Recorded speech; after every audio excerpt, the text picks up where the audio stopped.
Muito bom dia, vamos lá então. Quarta-feira, 25 de janeiro, feriado no Brasil, mas as bolsas funcionam normalmente, tá? O euro continua ganhando força frente ao dólar, está a 1,08, em linha com o que eu falei ontem, que a Christine Lagarde, o presidente do Banco Central Europeu, disse que seguirá subindo os juros por lá. A inflação ainda preocupa e muito. Como os Estados Unidos deverão começar a subir os juros numa velocidade menor a partir de fevereiro, 1º de fevereiro eles devem subir em 0,25 os seus juros e não mais como vinham subindo no ritmo anterior, a 0,75, depois a 0,5%, isso faz com que gere uma expectativa e o euro ganhe valor frente ao dólar, tá? Saíram dados de inflação ao produtor na Espanha, 14,7%, a mínima em um ano e meio, mas ainda é muito alta. A inflação ao produtor é lá no começo da cadeia produtiva, tá? E obviamente influencia o índice de preços ao consumidor, porque ele pode ir derrubando o preço ao longo de todo o processo da cadeia.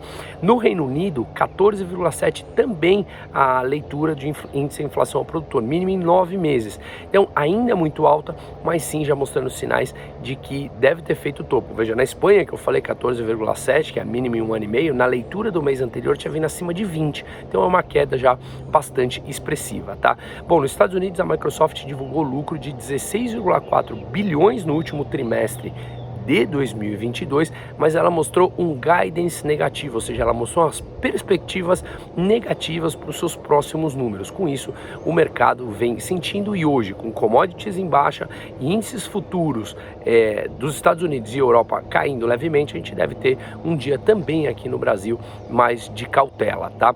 Bom, com essa suposta diminuição dos juros num ritmo menor nos Estados Unidos e a China reabrindo, a gente viu o dólar perdendo força, inclusive frente ao real, e vem entrando fluxo no Brasil. Já são mais de 6 bilhões que entrou nesse ano, e aí as pessoas me perguntam, poxa, mas com as políticas que o Brasil está adotando, como é que o fluxo entra? E eu já fiz um vídeo explicando sobre isso.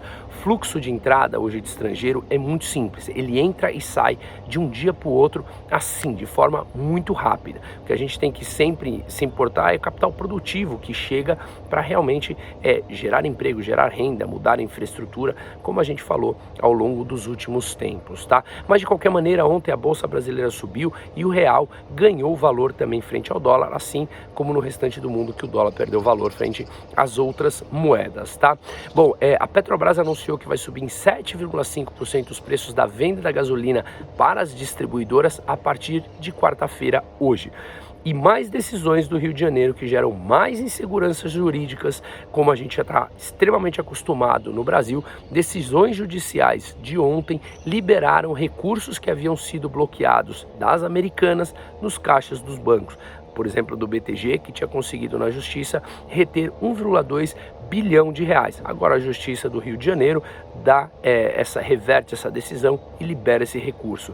A Americanas, que passou por um processo que já está praticamente provado que foi uma fraude, e a Justiça brasileira dando muito mais voz a eles do que aos seus credores. É a Justiça brasileira que gera essa tremenda insegurança e obviamente reflete nos investimentos. Quando você tem mais insegurança, obviamente você atrai menos capital. Uma ótima quarta-feira para todo mundo.